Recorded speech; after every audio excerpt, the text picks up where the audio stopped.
لما حمل الحسن والحسين أمير المؤمنين إلى مكان قبره، وجدوا فارسا تنتشر منه رائحة المسك، فسلم عليهما، ثم قال الفارس للحسن: أنت الحسن بن علي رضيع الوحي والتنزيل، خليفة أمير المؤمنين وسيد الوصيين؟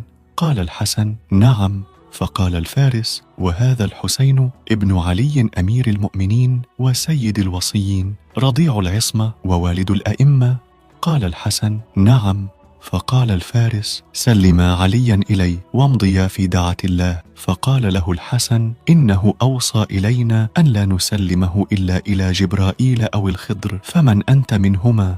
فكشف الفارس لثامه، وإذا هو أمير المؤمنين، ثم قال للحسن: يا أبا محمد، إنه لا تموت نفس إلا ويشهدها، أفما يشهد جسده؟